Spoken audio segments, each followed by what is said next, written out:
So we've been looking at parables as a methodology. Så vi har kigget på lignelser som en metodik,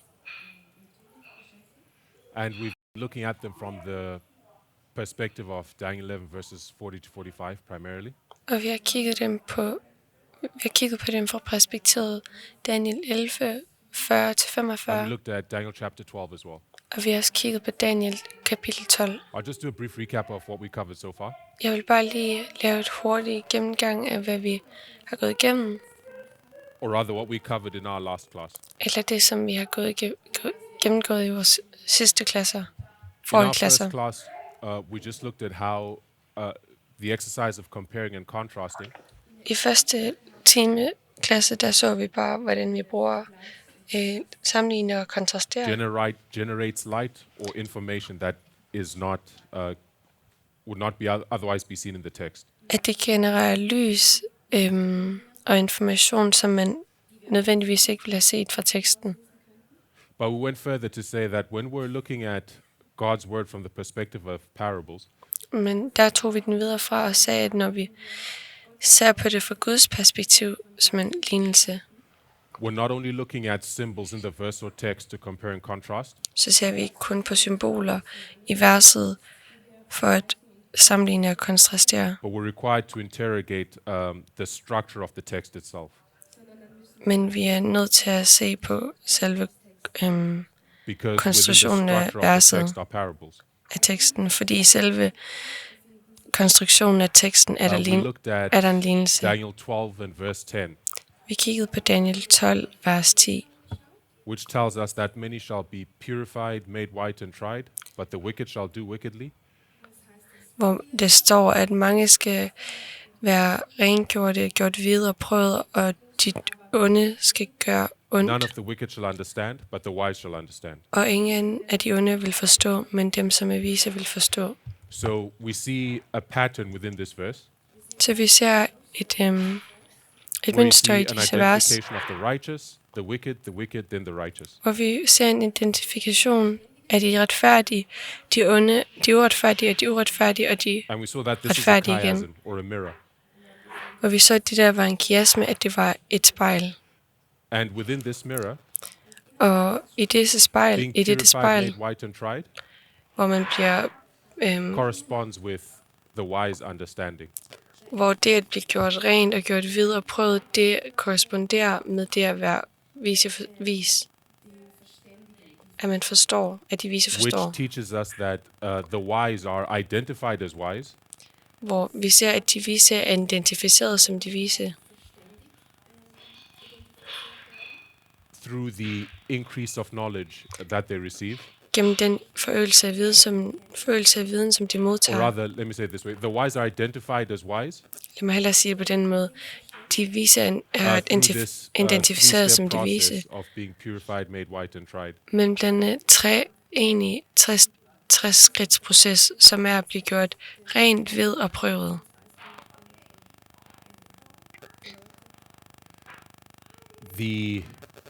It is through understanding that the wise are purified, made white and tried. Det er gennem en forståelse, at de vise bliver gjort rene, hvide og prøvet. Right. And when we look at the wicked, Og når vi ser på de onde, the wicked do not understand. de onde forstår ikke. And we identify that not to understand the increase of knowledge Og det ikke er at forstå en forøgelse af viden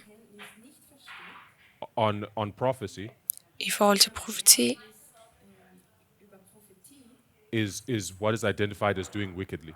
det er det, der bliver identificeret som at gøre ondt. So we see within Daniel 12 verse 10 a neat parable just in the structure of the verse. Så vi ser i Daniel 12, at der er en lignelse bare i konstruktionen af versene. We came back to Daniel 11 verse it went to Daniel 12 and verse 3 Vi tog kapitel 12 af Daniel og vers 3 to identify another structural concept. for at finde en anden form for And koncept, this is a strukturkoncept. literary form that we call tautology, Og det er en litterær form, som vi kalder på engelsk tautology. or within this movement, repeat and enlarge. men hvor vi i bevægelsen vil kalde det gentage og And we looked og at Daniel udvide. chapter 12 and verse 3 as a tautological statement. Og vi så på i dette vers. And what does that verse say? Hvad siger dette vers? It says, "And they that be wise shall shine as the brightness of the firmament, and they that turn many to righteousness as the stars forever and ever." Og dem,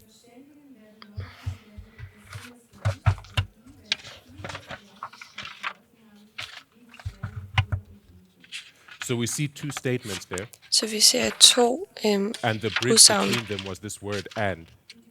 og broen imellem disse ord var Right? ordet So the og. wise, Så de you vise, have the wise as a subject, så vi har de vise som et emne,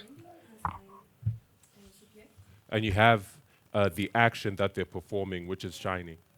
og vi har den handling, som de har, hvilket er at skinne.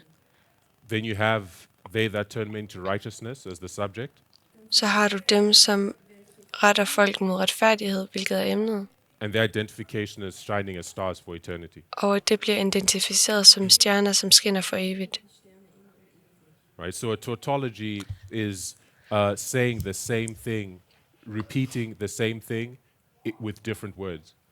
Så tautologi er at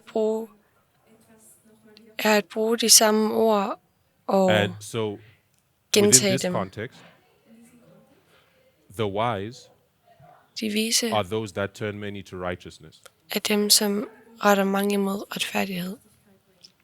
Right? And we went and saw that the word shine means to teach. Og vi så, at ordet at skinne betyder at lære.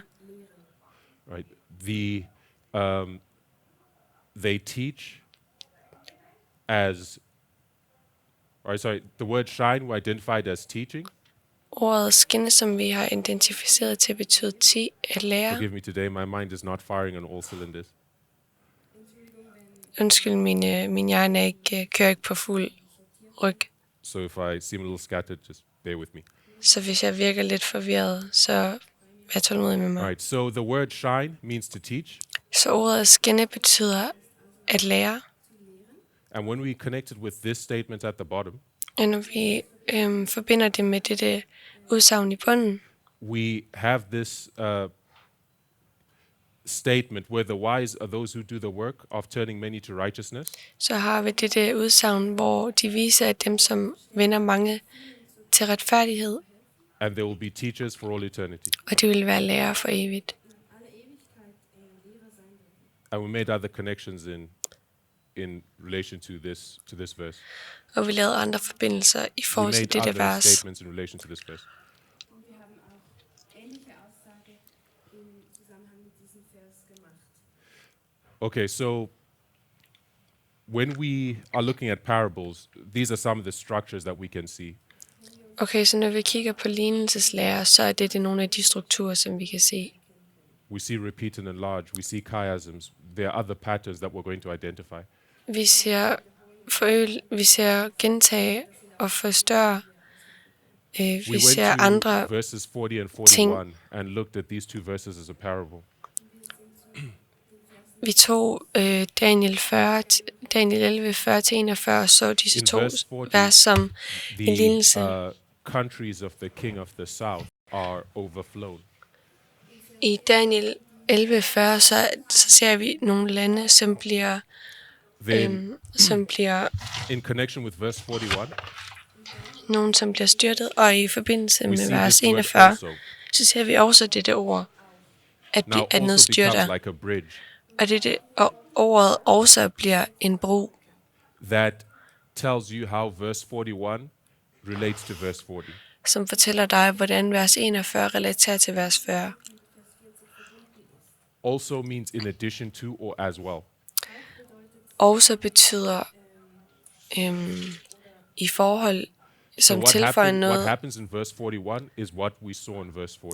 Så det, som sker i vers 41, det ser vi også ske i vers 40. Haben wir bereits in Vers 40 zuvor gesehen.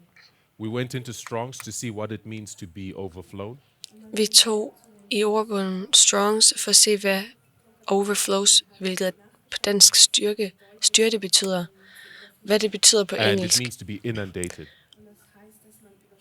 og det bliver We gave this inundated. illustration of dry land, Vi gav dette illustration af and you have land, this object upon dry af land, tørt land, og vi har dette objekt på tørt land, and you picture a flood coming, og du forestiller dig, en flod kommer. right? To inundate it Så ordet på engelsk inundated, is not to come up halfway, det betyder ikke, at vandet kun kommer halvvejs op på objektet. it's to completely cover, Det vil være, at det fuldstændig right? That word overflow dækker also means to conquer. selve objektet. Og dette ord, det betyder også at So the erobre. king of the south, we're to understand, Så sydens konge, som vi skal forstå, was completely overflown. He was completely conquered. var fuldstændig Now, looking at this overdækket. perspective that we've just laid out, Så hvis vi kigger på dette perspektiv, hvis vi kigger på det, som er blevet udlagt, has implications for how we've understood things in more recent years in the movement. har betydning for, hvordan vi har set på ting de sidste par år i bevægelsen. Right, perspectives that we're going to discuss in this study. Og det gør vi i forhold til perspektiver, som vi vil diskutere om i disse studier. Okay. So, simply remaining within verse 40, we developed this picture of what it means to be overflown. Det at blive i vers 40, der kan vi blot se, hvordan det vil se ud, at man bliver styrtet. So if we want to understand what being overthrown in verse 41 looks like, Så hvis vi vil se, hvordan det ser ud at blive styrtet, er noget styrtet i vers 41, it's the same thing as being overflow, what So- we've developed here. så vil det være det samme som, at noget det flyder over, som er ordet, der bliver brugt i vers 40. All right, I think that's as far as we got. Det tror jeg, du er så langt som vi nåede.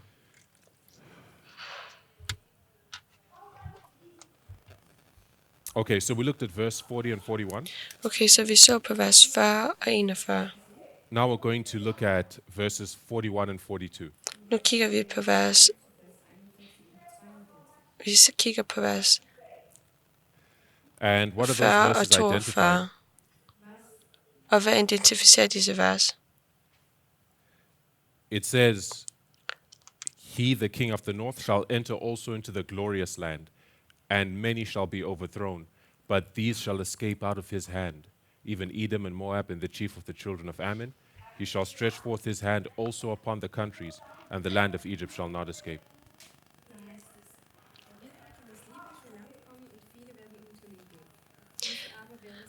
Vers 41-42. Og han skal trænge ind i det herlige land, og mange skal falde, men vi starter vers 40. Men ved endens tid skal kongen af syden stanges med ham, og kongen af Norden skal storme frem imod ham og vogne med ryttere og med mange skibe at trække ind i landene og Okay, overskrig. so verse 41 brings to view Edom, Moab, and Ammon. Jeg mener fra vers 41-42. Og i vers 41 And kan vi Edom, Moab, and se, Ammon escape out of the king of the north's hand. der kan vi se Edom, Moab og Ammon, og vi kan se, at de slipper We've spoken about what it means to escape. ud af sydens konges hånd, og vi har snakket om, hvad det We've vil also spoken about who Edom, Moab, and Ammon are. Vi har set, hvad det vil sige, at de They are a class of God's people. er en klasse af Guds folk, We understand these are the 11th hour workers og vi forstår dem til at være den 11. times arbejder, who escaped from the papacy at the Sunday law waymark. In that time period from the Sunday law to the close of probation. But there's an identification in relation to Ammon. men der er en identifikation i forhold til Ammon. They're called the chief of the children of Ammon. De bliver kaldt for det ypperste af Ammons børn. So when we look at that word chief, Når vi kigger på ordet det ypperste, de ypperste, and we identify it in Strong's, og vi har identificeret, at der står i Strongs, it comes from H7225. at det kommer fra H7225.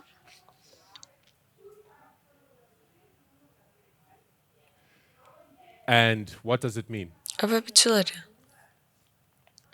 It means first fruit Det betyder de første frugter, or first in order. eller først i ordre, først i rækkefølge. So the chief of the children of Ammon Så de ypperste af Ammons børn represent the first fruit of this class of people that escaped the hand of the papacy, that escaped the hand of the king of the north. repræsenterer den første klasse, som undslipper Nordens konges hånd. And this is verse 41. Og det er vers 41. And when you look at verse 42, Og når du kigger på vers 42, it says, he shall stretch forth his hand also. så der, at han skal udstrække sin hånd også. This word also Ordet også, som står i den engelske, tells us that what we see in verse 41 is what we're going to see in verse 42. fortæller os, det vi ser i vers 41, vil vi også se i vers 42. As the king of the north conquers the glorious land in verse 41, he's going to do the same thing to Egypt in verse 42. Så når vi ser, at Nordens konge, han erobrer når han skal erobre det herlige land, det samme But by vil han gøre comparing med and Egypten. contrasting, Men ved at sammenligne og kontrastere, we see in verse 41 that there's a group of people who escape. ser vi i vers 41, at der er en gruppe af mennesker, som skal undslippe. So what must there be in verse 42? Så hvad skal der være i vers 42? There must be a group of people who escape. Der må også være en gruppe af mennesker, som undslipper. Is that stated in the text? Er det noget, som vi kan se i teksten? No, it is not. Nej, But we know it has to be men vi ved, at det er nødvendigt, det bør det være, at det skal være sådan, by comparison. ved at sammenligne. I also want to bring the principle of natural illustrating the spiritual to bear upon what we're seeing. Jeg vil også gerne have, at vi ser, hvordan det åndelige har dens When you look at the betydning operations for of agriculture, dette. Når vi ser på agrikultur, if you have first fruit, hvis du har en første frugt, what must follow? hvad må så komme efter? You must have the harvest. Så må du have høsten.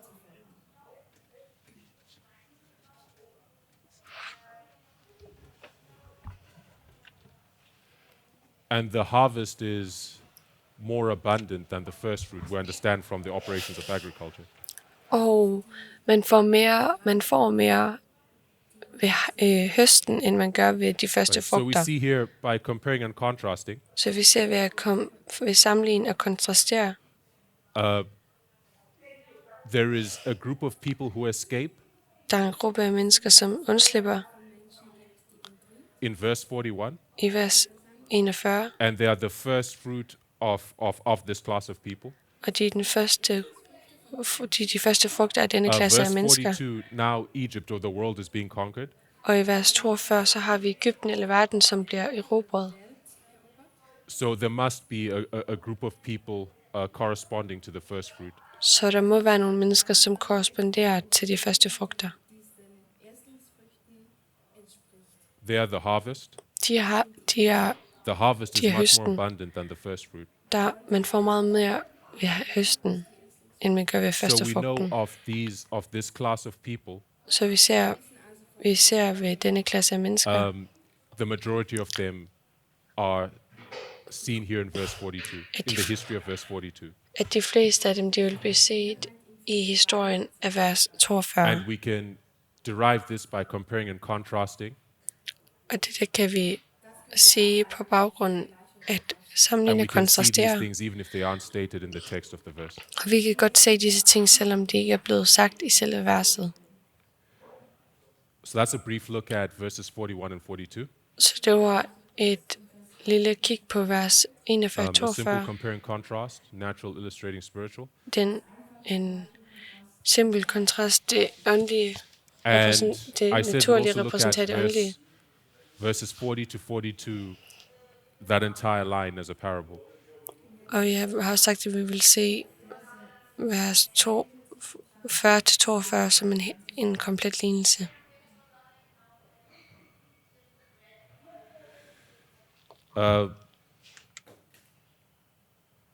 Before we do that, let's look at verse 42. Men før vi gør det, så lad os kigge på vers 42. We see here another example of a repetition and enlargement. Og her ser vi et andet eksempel på gentagelse og It says that the king of the north shall he shall forøgelse stretch forth his hand eller also udvidelse. upon the countries, Og her ser vi, at Nordens konge skal også strække sin and the land of hånd efter, Egypt shall not escape. efter andre lande, og landet Egypten skal ikke undslippe. Alright, so he stretches forth his hand, Okay, så han strækker sin hånd ud,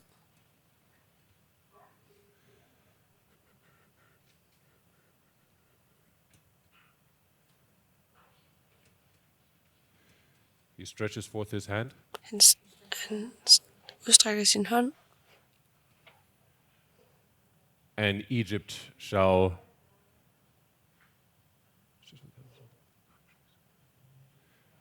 he stretches forth his hand upon the countries, han udstrækker sin hånd efter landene.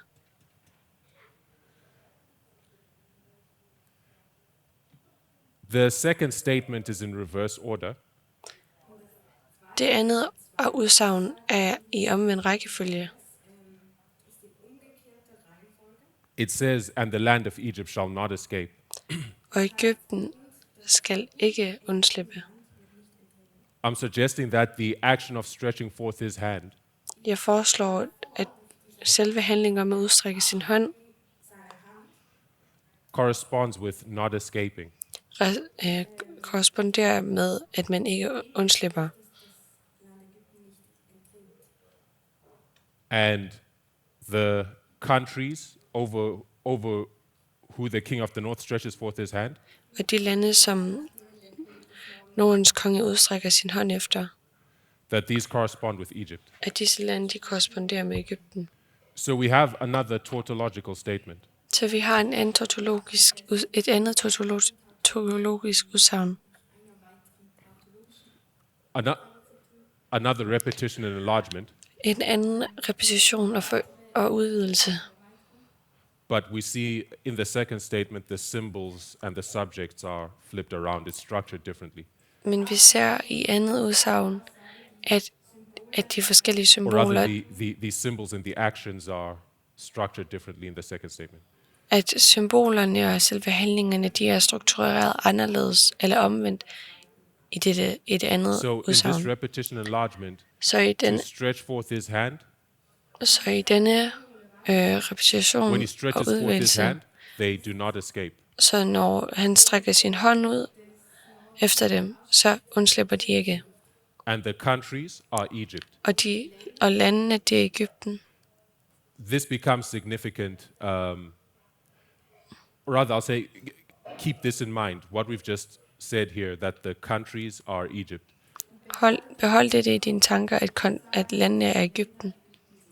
Because it's going to speak to some things that we're going to come to. Fordi det vil tale om nogle ting, som det vil relatere i forhold til nogle ting, som vi vil Right, so snakke om. this is verse 42. Så det der er vers 42. Right, just remember this. We're going to look at verses 40 to 42. Bare husk det, fordi vi vil kigge på vers 40 til 42. When you look at verse 40, Når du kigger på vers 40, verse 40b specifically, or the second part of verse 40, vers 40b, den anden del af vers 40 i kapitel, it says, and the king of 11. the north kapitel shall af come Daniel. against him. Og Nordens konge skal komme imod ham. Who is the him that the king of the north comes against? Hvem er ham, som Nordens konge vil komme imod, storme imod? This is the king of the south. Det er Sydens konge.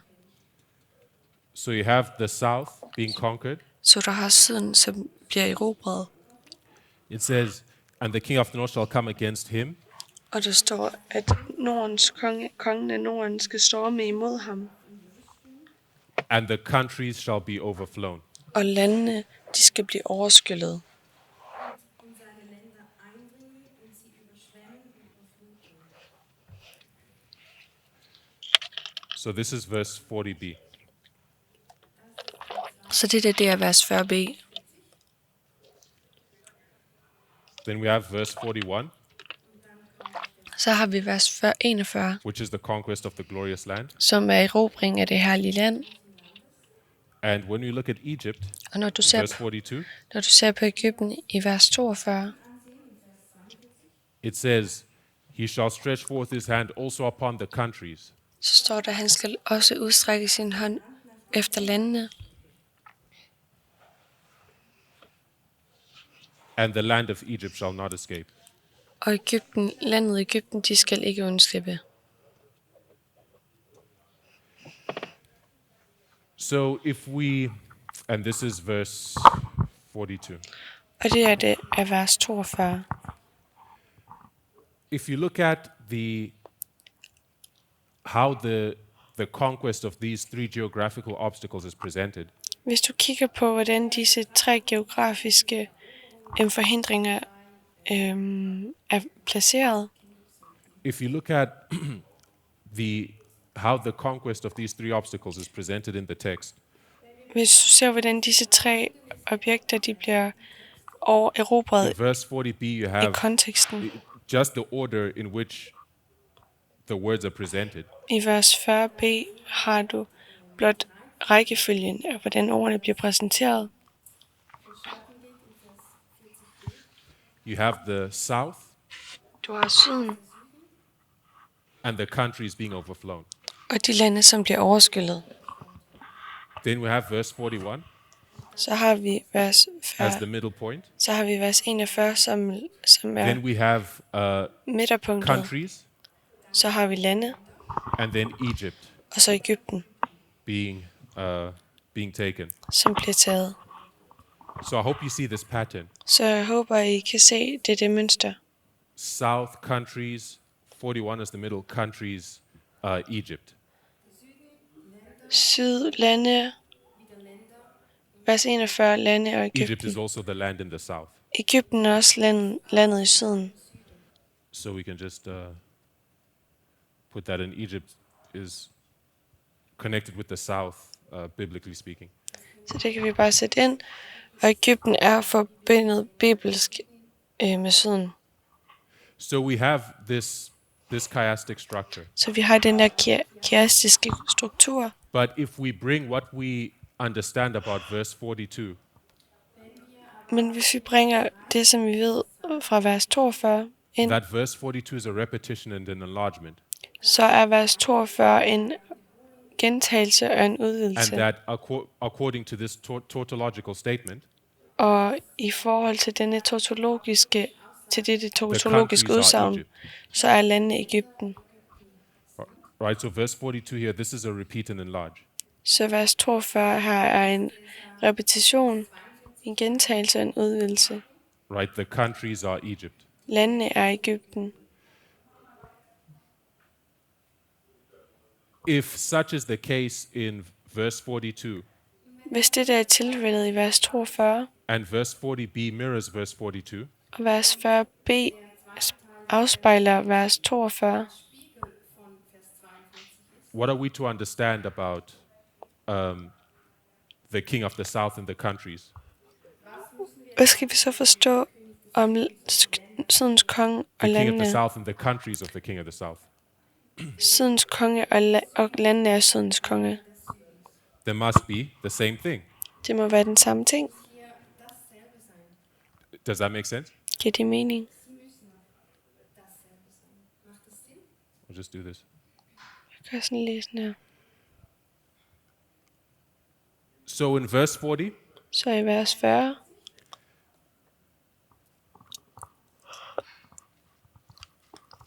it's been understood, bliver det forstået. I vers 40 bliver det or it's often forstået. been presented, Det som ofte bliver præsenteret that the king of the south and the countries, that these are two separate entities. af sydens konge og landene er to forskellige ting. But according to this structural parable, Men i forhold til den her denne lignelse, som er struktureret, we have to see that they're really the same thing. så bliver vi nødt til at se, at det er den samme ting. in Wirklichkeit einer dasselbe ist. The king of the south is the countries. Sydens konge er landene, Which brings me to a point hvilket vil bringe mig til en pointe, which requires me to go back over some history. som gør det nødvendigt, at jeg gennemgår noget historie. Zu früherer Geschichte zurückgehen muss. I'm not sure if there are still people who believe what I'm about to present this way, Jeg er ikke sikker. Jeg ved ikke, om der er folk, som stadig vil tro på det, som jeg vil præsentere nu.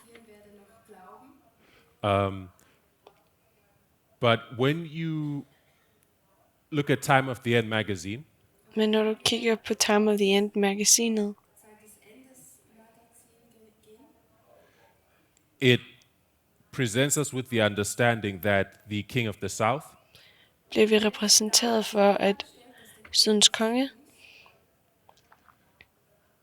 that he falls, he's completely defeated in 1989.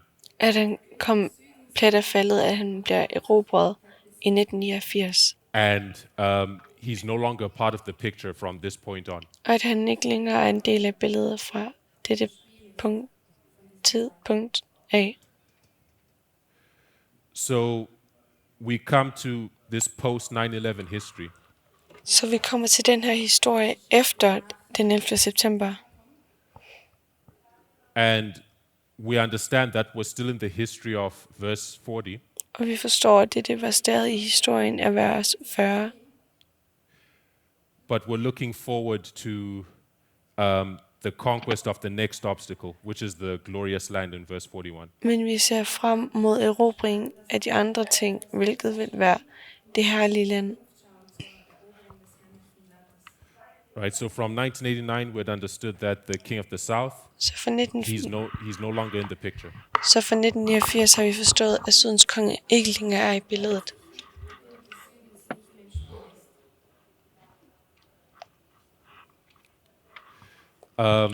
But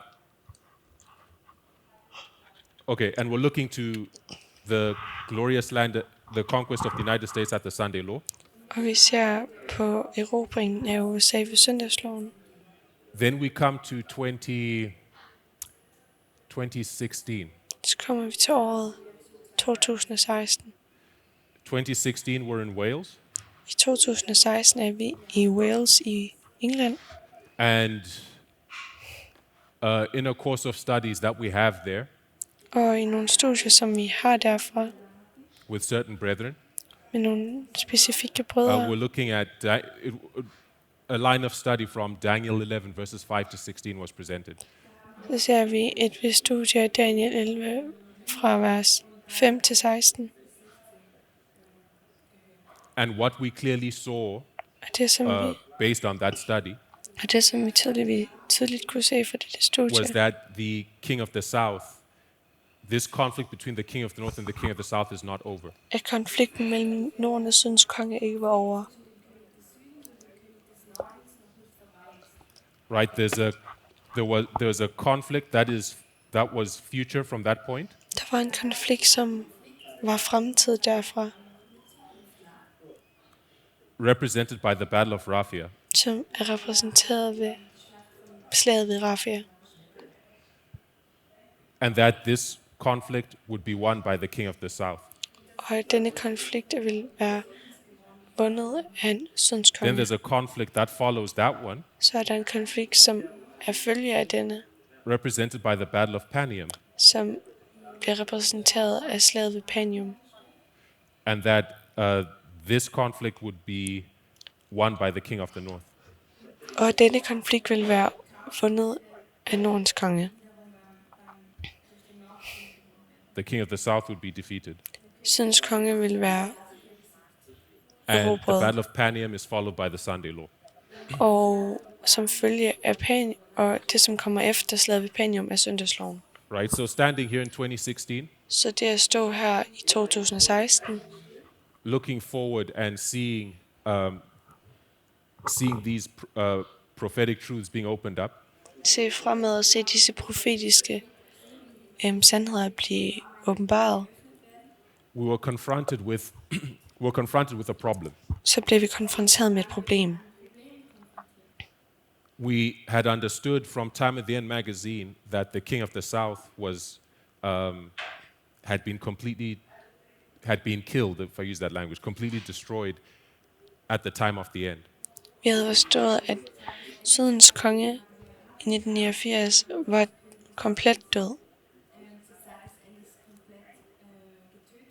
So if he was Endens tid. destroyed at the time of the end, Så hvis han var fuldstændig destrueret ved endens tid, how is it that he's here and is yet going to win another battle against the king of the north? hvordan kan det så være, at han er her og stadig vil vinde en kamp mod Nordens konge? So how did we reconcile that? Hvordan What vil was vi the svare simple på dette? reconciliation? Hvad var den? Hvordan kunne vi Well- gøre om på dette? Eller hvordan kunne vi... The simple reconciliation is the king of the south didn't die. Det eneste, som vi kan sige, det er, at Sydens konge døde ikke. How could he have died if he's still here fighting and winning? Hvordan kunne han være død, hvis han stadig er her og kæmper og vinder? So Time of the End magazine, Så en Time of the End magazine there are problems. har problemer. Time of the End magazine was wrong, Time of the End magazine var forkert.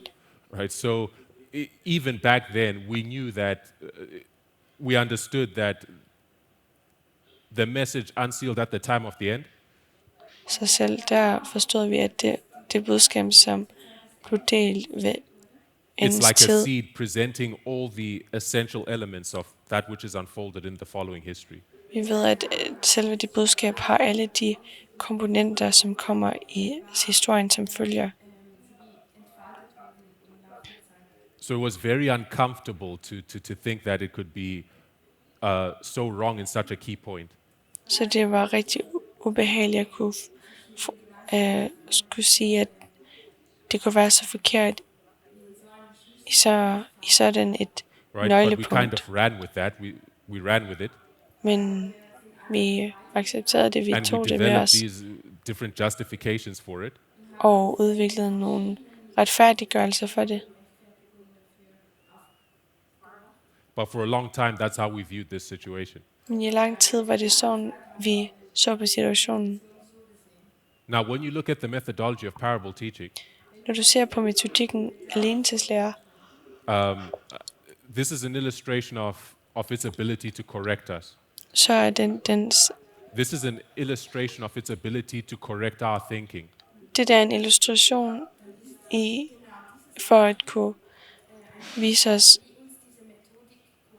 for When you at look at gøre vores this tanker parable that was korrekt. just laid out, Hvis vi ser på den lignelse, som er blevet udlagt,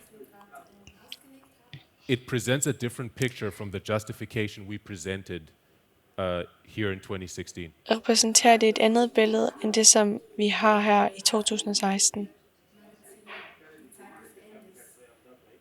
Right. Here we said the king of the south Her, did sagde not vi, die.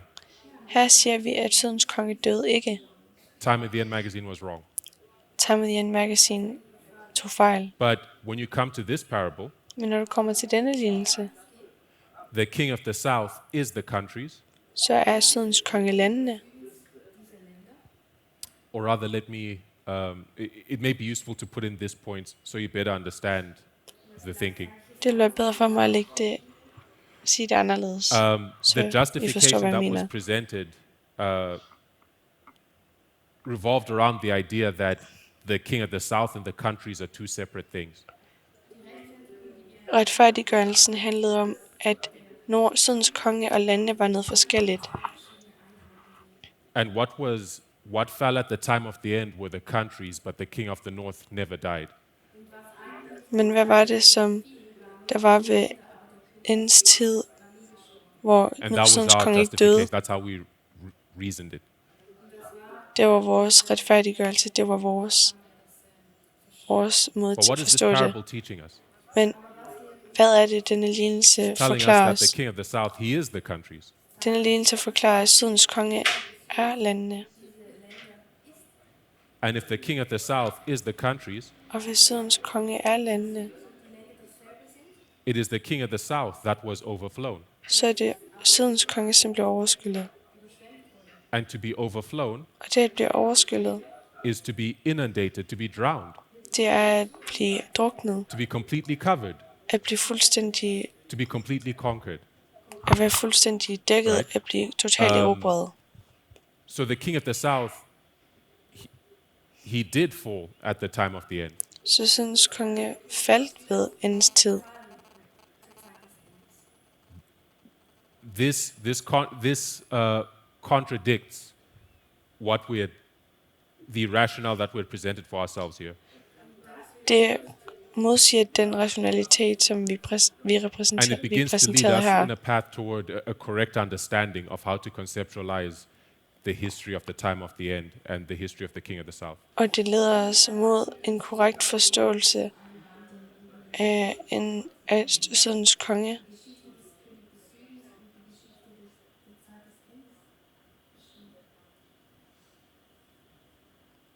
Der han nævnt mærke, men jeg fik det ikke med.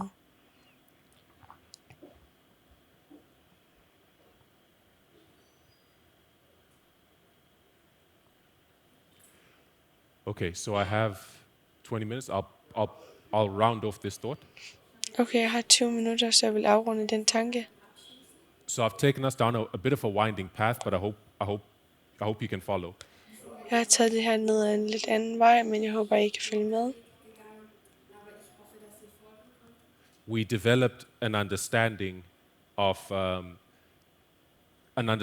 the king of the south Vi har udviklet en forståelse af Sydens konge, based on what we saw as a contradiction baseret på noget, som vi så som en modsigelse.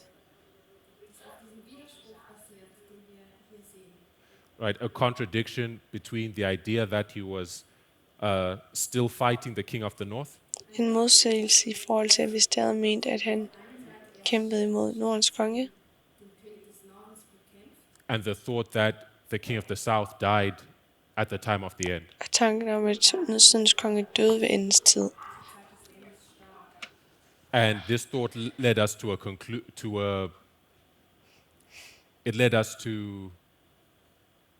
an incorrect conclusion Og denne tanke ledte os til en forkert konklusion about the Time of the End magazine's presentation of the king of the south. om Time of the Ends magasins repræsentation af Sydens konge. But when we view when we view this same subject from the perspective of parables, Men når vi ser på det samme emne fra perspektivet af lignelser, we see that we're led in a different direction from this understanding that we had developed for ourselves. så ser vi, at vi bliver ledt i en anden vej i forhold til den. This chiasm tells us Konklusion, that som the vi south fik. is the countries, Denne kiasme fortæller os, at Sydens konge er landene. to round off this picture, it will require me to look at another parable. For at afrunde dette billede, så vil det kræve, at jeg kigger på en anden lignelse. And this is the parable of verse 40. If we look at verse 40 as a parable on its own. Og dette er en lignelse om vers 40.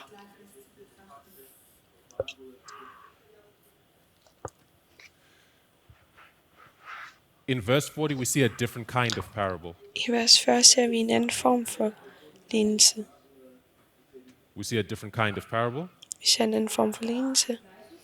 Remember, we said we can compare and contrast scriptural symbols in a verse or passage. Husker I, at vi har sagt, at man kan sammenligne og kontrastere And then you noget i remember et we also vers, said that we should go symboler i et further vers, to identify parables in the structure of the verse or passage. at vi weitergehen soll und auch die Struktur in einem Abschnitt erkennen soll. But what we can also see men det som vi også kan is se, when we look at the symbols within a verse at or passage, når vi ser symbolerne i et vers eller en passage, we can compare and contrast not only the characteristics of those symbols, kan vi ikke kun sammenligne og kontrastere symbolerne. But we can learn a lot by comparing and contrasting the histories of those symbols. Men vi kan lære meget ved at sammenligne og kontrastere historien bag symbolerne. I hope that makes sense. That's a slightly different thing. Jeg håber, at det giver mening en lidt anderledes ting. Right? We have the king of the north and the king of the south, Okay, så vi har Sydens konge og Nordens konge, and there are characteristics presented in connection with them in the verse. og der er karakteristikker, som er repræsenteret af dem i versene. I We verset. compare and contrast the characteristics of those two symbols. Vi sammenligner og kontrasterer de symbolerne, But the king of the north and the king of the south, they have karakteristikkerne, histories as symbolerne. well. Men Norden og Sydens konge har også historier. Histories that go beyond their presentation in that single verse that we're looking at. Historier, som vi ikke kan se i verset, som går ud over And when we det, vi look ser i at the verset. histories of those two symbols and lay them out, Og når vi ser historierne på i forhold til disse symboler og udlægger dem, we can compare and contrast those histories as well. så kan vi sammenligne og kontrastere disse historier lige så vel. What is the history of the king of the north, Hvad er historien af Nordens konge, represented as the papacy? repræsenteret som pavedømmet? Most of us who've been following the midnight cry will Eller already be familiar paven. with this illustration. Dem, som følger midnatsråbet, de vil allerede være velkendte med, eller vil allerede være bekendte, eller vil allerede kende til dette We're koncept. looking at the history of the king of the north. Vi kigger på historien af Nordens konge.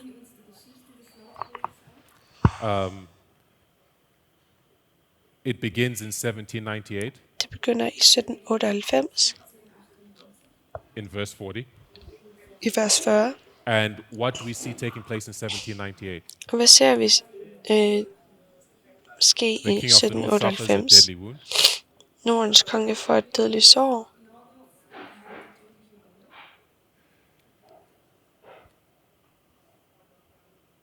If we look at natural as illustrating spiritual, Hvis vi ser på det naturlige, illustrerer det åndelige. or if we look at the natural, Eller hvis vi ser på det naturlige, to suffer a deadly wound and to die are not the same thing. at have et dødeligt sår og at dø er ikke det samme. Right?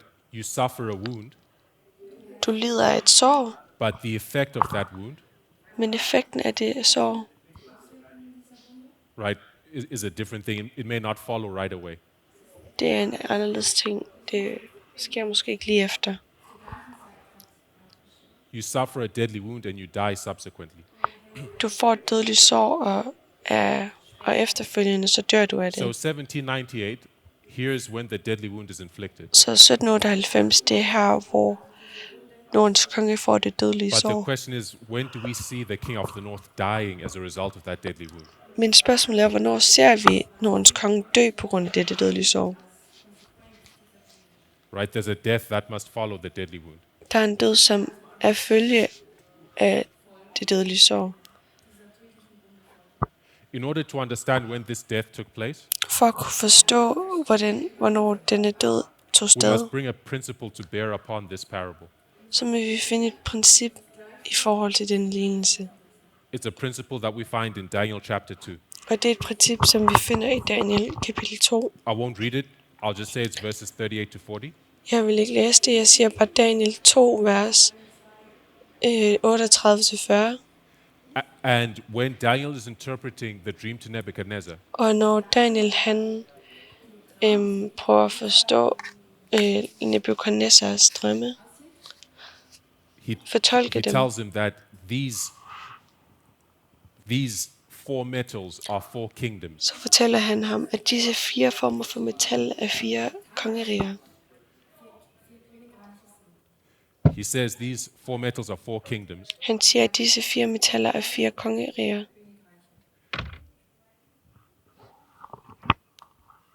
But then he tells Nebuchadnezzar, you, Nebuchadnezzar, are the head of gold. Men så fortæller han Nebuchadnezzar, at Nebuchadnezzar, du er hovedet af guld.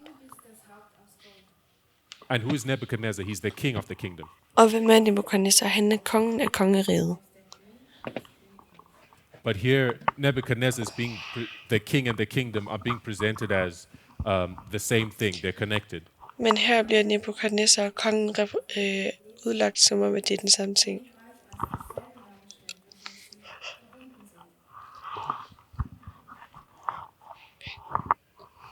Okay. That's Daniel 2:38-40. Det er Daniel 2, 38-40.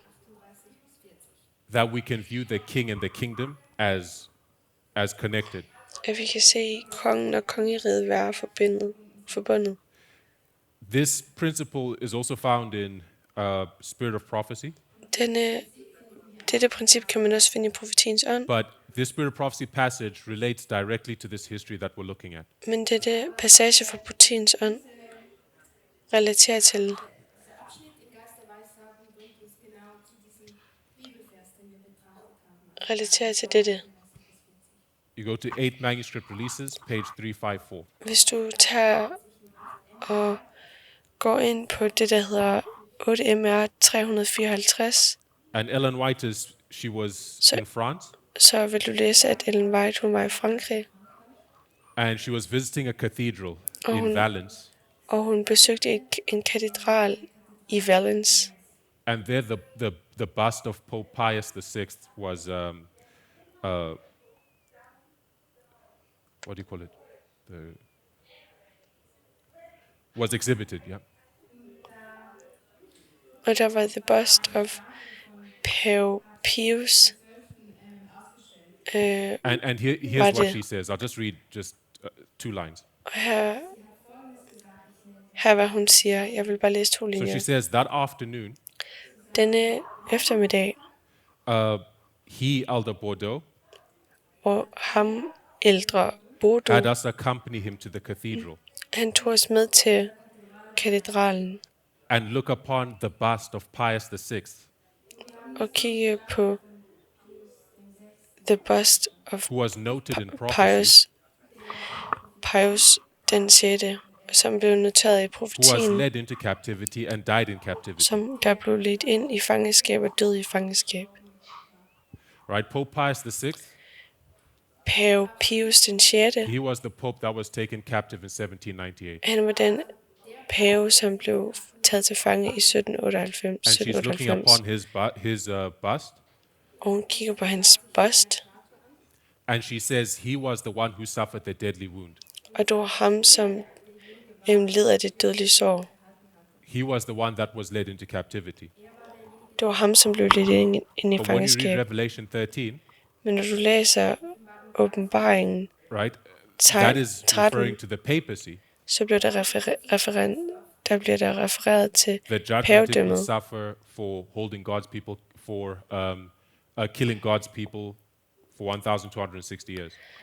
at den dom for at lade Guds folk lide under 1260 år. 1260 Jahre in Gefangenschaft gehalten hatte. So we see that she's presenting this principle we see in Daniel chapter 2. Så man ser hende anvende dette That we can koncept, view the king and the kingdom as connected. at vi kan sige, at kongen og kongeriget er forbundet. When we bring this concept to bear upon this history, Når du tager dette princip og lader og har, the king of the north suffered a deadly wound in 1798. når du tager dette princip, så ser du, at i 1798, så led Nordens konge et dødeligt sår. But its death came in 1799 Men døden kom i 1799, when Pius VI died in captivity. når pave Pius den 6. døde i fangenskab. But what do we read on in Revelation 13? Men det vi læser i vers 13, i åbenbaringen 13, Though he suffers a deadly wound, på trods af, at han lider af et dødeligt sår, he dies. så dør han. But what's going to happen? Men hvad er det, der vil The deadly, ske? Aber was passiert dann? the deadly wound is going to be healed. Det dødelige sår vil blive helet. He's going to experience a resurrection. Han vil opleve en genoplevelse. The wound is healed. Såret er helet. He resurrects. Han genopstår.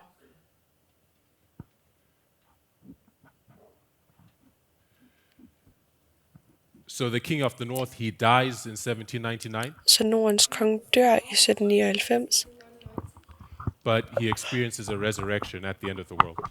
men han oplever en And we're genopståelse told that the ved whole world verdens will wander ende. after the beast again. Og der står, at vi bliver fortalt, at hele verden vil vandre efter bæstet igen. So if we compare the history of the king of the north, with the history of the king of the south, Så hvis vi sammenligner Sydens og Nordens konges historie, we have reason to expect to see a similar pattern. så har vi grund til at forvente et mønster, som ligner. So we're looking at the king of the south. Så vi kigger på Sydens konge. Did the king of the south in verse 40 suffer a deadly wound? Led Sydens konge af et dødeligt Yes, sår? he did. Ja, det gjorde In han. 1989. Det gjorde han i 1989. Here's the deadly wound. Her er det dødelige sår.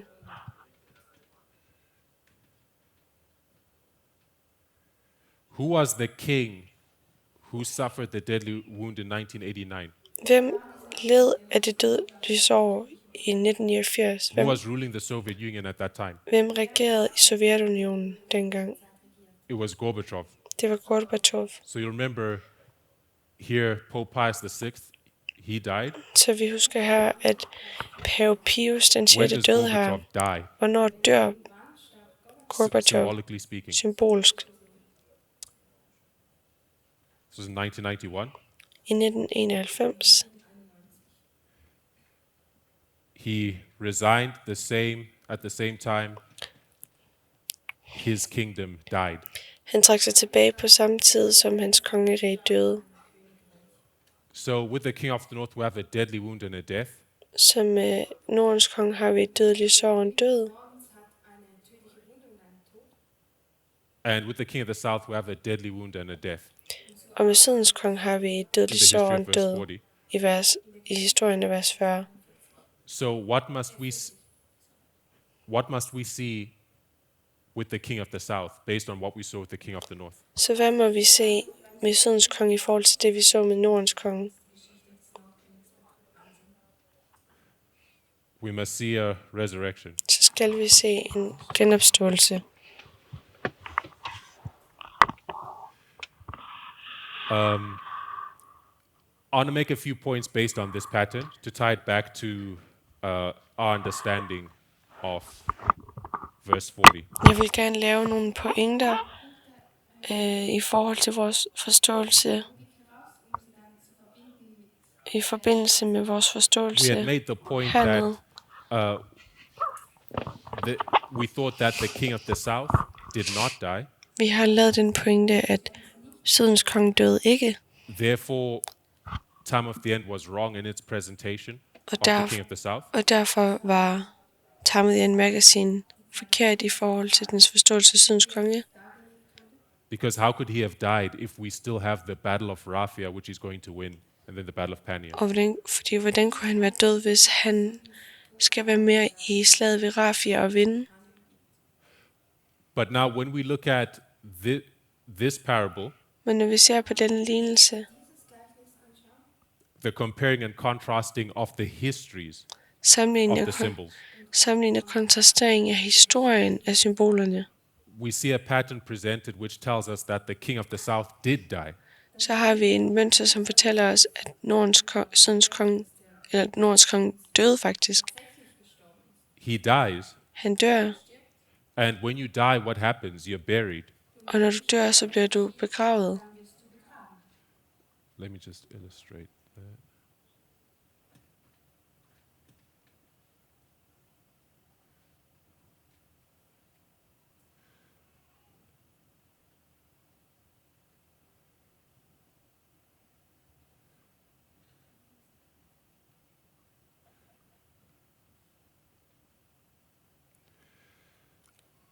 But he experiences a resurrection. Men han oplever en genopståelse.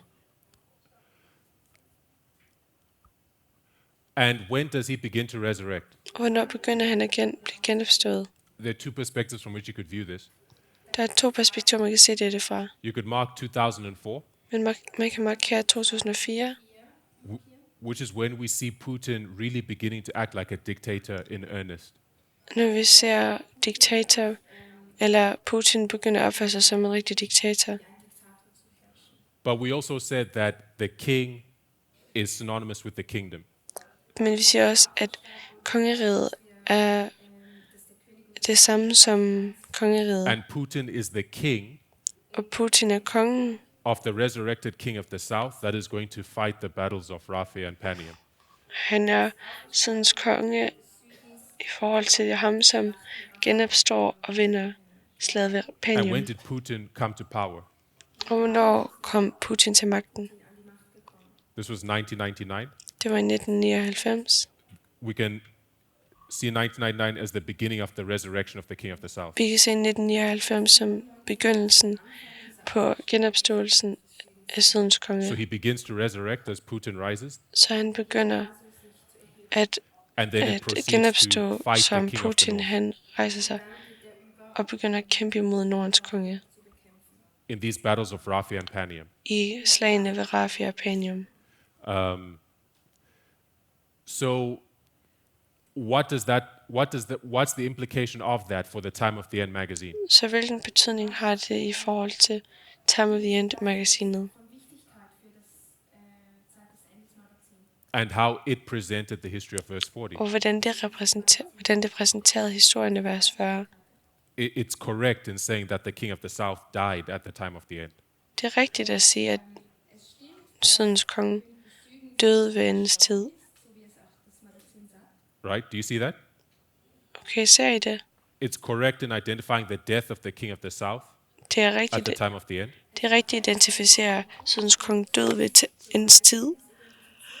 We now have an increase of knowledge, Vi har nu en forøgelse af viden, which tells us that although he dies at the time of the end, som fortæller os, at på trods af, at han dør ved endens tid, we have an increase of knowledge which says that he resurrects så har vi en forøgelse af viden, som fortæller os, at han vil genopstå and then continues his fight. og blive ved med at kæmpe. But the general picture painted by Time of the End, Men Time of the magazine, det generelle billede, som bliver tegnet af Time of the in End-magasinet, simply identifying the death at the time of the end, som simpelt identificerer døden ved endens tid, is still correct. er stadig korrekt. Do we see that? Ser vi det? Okay. So that's one thing. I wanted to speak about this point, but I wanted to illustrate that when you look at parables, we can also take it to the histories of the symbols that we're looking at. Så det er en ting, jeg vil gerne have, at vi tager, at vi tager historien, Gleichnisse betrachten, auch die Geschichte von Symbolen beachten müssen. I'm out of time. jeg har ikke mere tid. In our next class, I vores næste klasse, I'll just make some points from a compare and contrast of the histories of the King of North and the King of the South. så vil jeg lære nogle pointer i forhold til sammenligning og kontrastering af Norden og Sydens konge. And we're going to look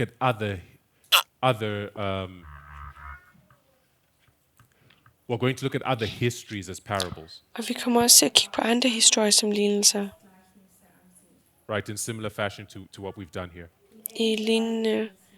på lignende måde, som vi har gjort her. Again, the broad idea that I'm hoping for us to see Den brede idé, som jeg gerne vil have, vi ser,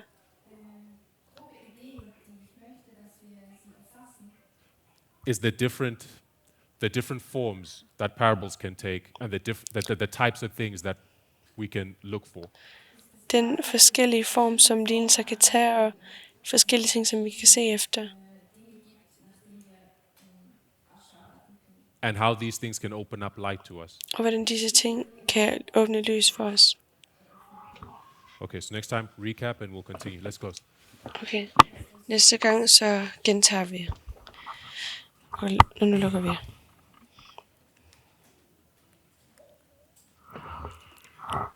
Father in heaven, we thank you for your word Far i himlen, vi takker dig for dit ord, and the ground we've been able to cover. og det, som vi har formået at gå Pray that igennem. these things may be understandable to your children, Jeg beder, at disse ting må være forståelige for dine børn, and that, Lord, each one of us may come to your word with a new confidence, og Herre, at vi enhver af os må komme til dit ord med ny Lord, a sikkerhed. confidence to try, En sikkerhed i at prøve. a confidence to apply ourselves, En sikkerhed i at anvende os selv. Lord, a confidence to try to use these tools En sikkerhed i at prøve disse nye and værktøjer. trust that you'll instruct us. Og at stole på, at du vil instruere os. We ask that you may give us individually a personal knowledge of how to apply your word. Jeg beder, at du må give os en forståelse i forhold til, hvordan vi skal bruge dit ord. And this methodology that you've opened up to us. Og den metodik, som du har åbenbaret for os.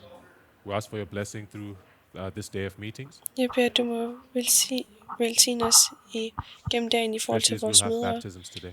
Og især nu, hvor vi vil have dåb And i we ask dag. for your blessing throughout the rest of the camp. Og jeg beder, at du må velsigne os gennem resten af dette lejrmøde. In Christ's name we pray. I Kristus navn beder vi. Amen. Amen.